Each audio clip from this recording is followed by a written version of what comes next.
Greetings, today I'm going to talk briefly about the 2022 thriller, Klienten, but first I want to ask you right now to like and subscribe to the channel. We're going for the big goal of 5,000 subscribers. Well, keep your eyes open and stay focused. The film begins with a girl earning money to pay back her acquaintance by sleeping with men. When her money is taken from her and she becomes desperate, there is an unexpected knock at her door. It turns out to be a man in medical garb who pounces on the girl, and she wakes up already tied up. The unidentified doctor has done this in order to extract her embryo. Next, we are introduced to Susan Hartman, a highly trained psychologist. After her usual appointment, her assistant reminds her of a lecture at the university tomorrow, after which she has a new client who does not give the true reason for the appointment. The assistant checked his name, but the only client in their district died 5 years ago in an accident, which has already aroused Susan's suspicion. That same evening, the TV broadcasts the news about the very murderer who left the winged phrase on the wall. The phrase sounds familiar to Susan. She finds it in old notes and realizes she uttered it at a speech in Trondheim. The next day's lecture goes great, and she returns to the office, saying hello to the man from the building next door. At this time, a new client's voice can already be heard joking with the assistant, and out of interest she goes to meet a new client named Mark herself, who declares at the beginning of the session that he wants to leave this world, but not like the others, because it is the lot of the weak. He wants to leave without a trace. The reason for this desire is the dislike of his parents, and suddenly he utters the phrase that the murderer has written on the wall. Susan is immediately confused and then, coming to her senses, answers Mark's question about where the bathroom is. When he comes out, she notices a piece of paper in his coat. It turns out to be a ferry ticket in her name. She immediately calls her husband, but Mark returns and asks Susan to return to her seat and finish her session, and when she calls for her assistant, he says she is no longer here. And when she heads into the hallway, where she finds the door locked, Mark pounces on her and gags her, but Susan manages to break free and escape into the bathroom. There, unfortunately, she finds her injured assistant, and after breaking down the door, Mark enters the room. He wants to finish his session, so he puts her back in her place, and the colleague outside the window doesn't notice that she is tied up. Susan says she doesn't want to die, and Mark replies that the others didn't either, at which point we clearly understand that he is the killer.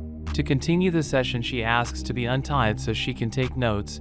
Their conversation begins with Mark stating that he disagrees that when the military kills, people think they are heroes, and when one kills to erase others from the mistake they have committed, he is considered a villain and a murderer. But Susan interrupts him by asking when he killed the first victim. He likes this motive, but she asks him to lie down so she can transport into his past and find the real cause of his frustration. He agrees, but before he does, he tightens the cable ties on her legs. She questions him about many things, and finally the conversation comes to a head. He tells her about the death of his parents. When he was 10 years old, his parents left the bar drunk as usual and asked Mark to move forward, but he sensed God's presence, and when he took the car off the handbrake, he pushed it back to the forklift. Dad had been struggling with freedom for days, clinging to life and not wanting to leave. Susan made a note and tried to gain the attention of her colleague whom she constantly greeted, but just today he didn't pay attention to her. Mark continued his story of how the police had taken him to the station and found a fresh fingerprint match on the handbrake, namely his left hand. So Mark considers the theory that starting to set people free from childhood is the best option, because you learn from mistakes without responsibility. But he didn't understand the first policeman's words at first. They're not his parents, he's adopted. After all, no one likes foster children. Maybe that's the reason he's here now. There's a rule in the state system that you can only find out your real parents who put you in an orphanage after you're 18, which he did. He found out where his mom worked and followed her, wondering what to say. And while she was signing autographs, he already thought it was going to be love at first sight, but when his turn came, there was Susan, yes, the same one who was now leading a session with Mark. He tries to talk to her after the meeting, but she leaves saying she doesn't have time right now. And the man in the next building never looked in her direction. He shows her the document where she signed that she is giving up her child and tells her how 5 years ago he faked his death by stealing his documents, killing one guy, then removing his teeth and planting him in an accident where after the explosion his body was unrecognizable. He even managed to survive what few people do, survive his own funeral. When he emerged from the church, he soared into the sky and felt empowered. Susan, of course, tried to apologize and explain himself, but Mark was already slowly getting out of control. He was telling her how in his foster home his father had humiliated him and not welcomed him into the family. Mark gave her a chance to tell her everything, and it turned out that Susan had brought Mark home when she was 16. She had been a child herself, so her parents had kicked her out of the house, so she felt she had no choice but to give Mark up to another family. But a little later Susan realized that her mother had not loved her. She had only loved her when she was what her mother wanted her to be. Susan offered Mark in the form of an apology to take all the blame for the murders, but when she confessed to what she had done, Mark dropped the challenge because in his opinion it wasn't enough for him. He wonders if she breastfed him. She answers that for a whole week and offers to let him see. Mark agrees, but it was a trick to knock him out and rushes off, but he catches up with her and promises there won't be a third chance. But she asks Siri to call her husband, and in the meantime she runs off to another room and locks herself in. Her attempts to shouting at the cleaning lady with headphones fail, but she manages to send a Xerox requesting help to her husband's email account.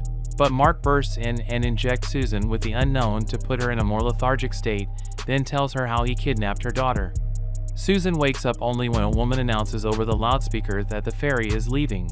She manages to get out of the trunk and notices the feet of a woman she is rushing toward, but it turns out to be Mark, who immediately knocks her out and returns her to the trunk. They arrive in colder latitudes, where Susan wakes up in a dark room. There are embryos and jars on the table, parts of unknown bodies lie, and Mark appears. He is sure her daughter will not hear her and then opens the doors and shows her daughter on the precipice. He then defiantly throws the knife into the stove and walks away with an axe, leaving her no choice but to get the knife out of there. Susan successfully gets out of the house with the knife and heads toward Mark. He sees her, of course, but lets himself get stabbed, but Susan is disappointed when she sees just Hay there instead of her daughter.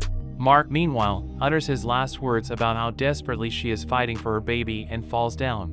Susan is back on the road and catches a ride. In her hometown, they take her to the police station, and by the tone of the policeman it was immediately clear that they think she is a lunatic who claims to have been kidnapped by a man who died 5 years ago.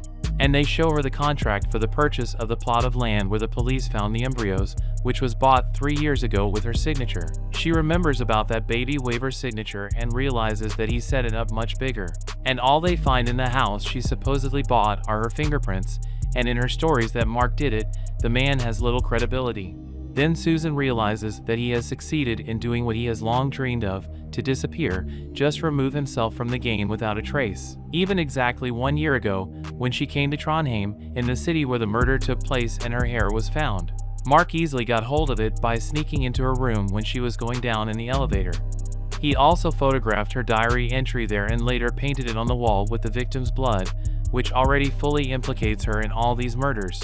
And one last time in her mind comes Mark, who asks her mother what she will say to the judge when he asks if she will plead guilty. But we don't hear the answer, and that's the end of the film without giving us a definite answer. Support the channel with your big likes and subscriptions. It's very important to me. Don't forget to tell me if you like the video in the comments. Thank you so much for watching. See you in new videos.